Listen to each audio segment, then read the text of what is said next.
Good evening, Tony Dattino, doing my live with Tony, and I just realized it's Wednesday, and I do my live with Tony's on Monday, Wednesday, and Friday, and I guess our 4th of July holiday made me think yesterday was Sunday, and God knows what today is, and so it just occurred to me that I haven't done my live with Tony on Wednesday, and so I had an article that was all set to go for my next session, and here it goes. It comes out of AARP magazine, and it's the July 2023 issue.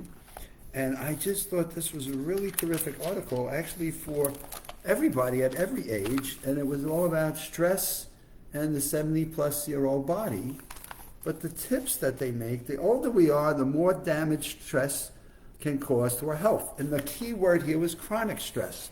So do we keep ourselves in a state of any age where we constantly feel stressed and anxious and pressured to doing things, which then floods our body with cortisol, which at some level gives us the fight or flight, but if it stays, it's like the pedal to the metal kind of thing. It's, if you keep the pedal to the metal, after a while it burns out, and it's not a good thing for it. It floods the body with the wrong chemistry, the wrong toxins. What was interesting is in some of the data, it talked about what COVID had and its impact on seniors and people that were in the over 65 group, and how over 65 we were able to socially adapt, and how the lack of social interaction has really impacted a younger generation. And that's one of the things we talk about in our 6 key factors of brain health. We do a socialization exercise in our workshops that is just incredibly powerful in teaching people how to maintain social connection because of its impact on health. And this article goes along and says the seniors were better able to make and maintain those connections even though they had higher risk of COVID. Now, when we bring younger and older people together and put them in uncomfortable situations, older people are much more likely to say it's not as stressful. So says the study here, and that older people have had life experiences that have helped them to deal with that. Now, wouldn't it be wonderful for then our grandchildren and our own kids to learn what some of those skills and techniques are, so that as their lives are confronted with levels of stress, we can help them from this chronic disease that we have that gets hidden inside our own body's immune systems. And so the article goes on to talk about what the impacts of this are to diseases and immune system deficiencies that just lead to not good things for us. Now, they talk about skills, so this was important. Studies have shown that compared with younger adults, older adults are much more likely to credit positive emotional stimuli and discredit negative emotional stimuli. One study has shown that older adults are 50% more likely to use proactive coping techniques learned during their lives to prevent stressful situations from developing in the first place, and are better able to reach a compromise with life's demands. So life's demands right now, my goodness, and they're in abundant. In my own family, I see it with my grandkids, and what life's challenges brings to them as they have gone through college and now go out into what I call the real world, and they get away from the gaming world or whatever the college life was about, and how they're now back out into the real world. And so life as it relates to that creates some stressful situations no matter what. And they talk about they're better able to equip themselves with life's demands. So what are these skills? They have 3 assets. Older people have in greater abundance than older people have more life experience. And my mom always said, Anthony, it's always important for you to learn from your life experiences and don't make the same mistake on multiple occasions. And so we have life experience, we have self-knowledge that we've accumulated over a period of time in our own education and our own interactions with family and friends and business associates, and we have a time perspective. They're more likely, older people are more likely to disengage from minor problems, understanding it's really not worth it to get upset over the small stuff. And one of my experiences that I see over and over again is people don't know how to prioritize the things that are most important to them. And how many books have been written on how to prioritize life experiences and things that are important. And so we go through this different element of these different stages and how important things are to us and how we get worked up about some things that are just not worth it. And as we get older, we just start to discount those things and we don't get ourselves worked up and in a tizzy.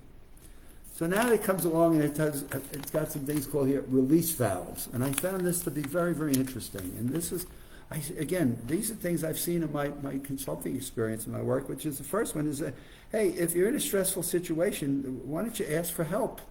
Why don't you see if you can talk with someone who's dealt with that experience and maybe has some ideas or some suggestions. I always remember going to a convention one time and I saw the instructor on the stage and he brought 3 females and 3 males from the audience up on stage and he passed out 6 hula hoops. You say, what's he doing with 6 hula hoops? Well, he passed them out and he basically said to them, he says, at the count of 10, I want all of you to start the hula hoop. Now, I don't know how he picked these 6 people out, but boy, he found 6 people that did not know how to the hula hoop. I mean, God, you would think everybody would know how to do a hula hoop and a wiggle, but you know what? He found 3 females and 3 males that did not know how to hula hoop. And the rest of the audience got to stand there or sit there and watch these 6 people just not know how to hula hoop. What was interesting about it, it was eventually the 3 females all asked him for help, while the 3 males just kept trying to do it, and to the point where finally a first male and a second male asked for help, and finally this last guy, he just refused. This went on for over 10 minutes, and this third male was just not going to ask for help, and his point and his message was, there may be times in life where you just may want to ask for help and let somebody show you something that they may have experienced, and maybe something you can listen to that you might learn. And that's what my mom always taught me, was, Anthony, it's always important sometimes when you have life's challenges in front of you, it's okay to ask somebody else if they've got any thoughts or ideas. So asking for help is not a sign of weakness. It's actually a sign of strength that you know enough about your own abilities to do that. The second tip is take stress breaks. Charge your phone. You have to plug it in. To charge your brain, you have to unplug it. Look for opportunities to just lighten up and just take a few minutes to pause. And maybe it's time to just stare at some trees or listen to some birds or find some music to go out and listen to that's kind of calming and reflective. Maybe when you sit down to eat, don't concentrate on what you're doing for the whole day. Just enjoy your breakfast and focus on what you're eating and why you're eating it and what the nutritional values of it are. Tip 3, use the quieting reflex. Smile inwardly. Now this is a tough one. Smile inwardly. So the smile here inward, do not also grant that out. Visualize hot air coming up through the bottom of your feet, through your bodies, filling your lungs, and then exhale as you follow the sequence. So I've been trying this one. The heat will come up and exhale. Wow, it's a quieting reflex. It just brings your level of anxiety and stress down a level. Now this is one I've talked about, by God, how many broadcasts have I done? Walking, movement. It's easy as a stress releaser. You don't have to go outside. You don't have to get on a treadmill.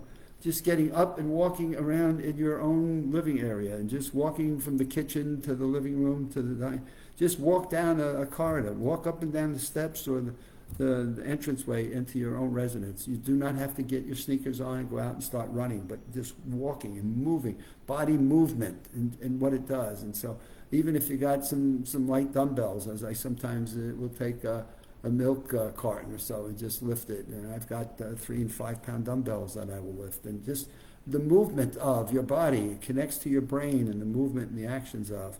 And so just doing some bodily movements and walking is a great one because it also impacts the aerobics. Volunteering. Find some place where you can help somebody. And volunteering doesn't need, you've got to go to a big organization and help 50 people. Maybe there's a neighbor that you can go help. Maybe there's somebody you can do an errand for. Maybe you can take someone to a physician's appointment. Maybe there's some kids that are struggling in some schoolwork, and maybe you can help them with their schoolwork. But there are different ways of just volunteering to help someone else in a time of need.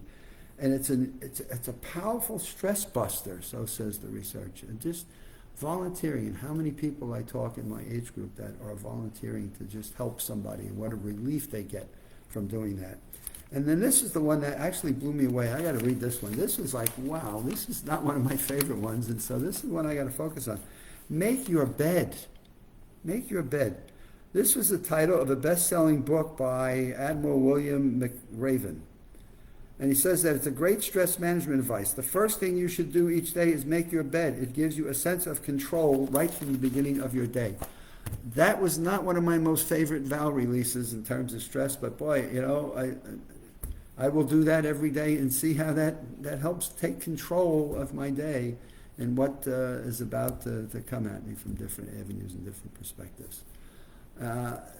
It's Wednesday. My goodness, we're already into July 5th. We're into the beginning of summer here. I guess it's June 21st is it. And I shall see you back here on Friday morning as the week transpires. Remember, today is Wednesday, July 5th.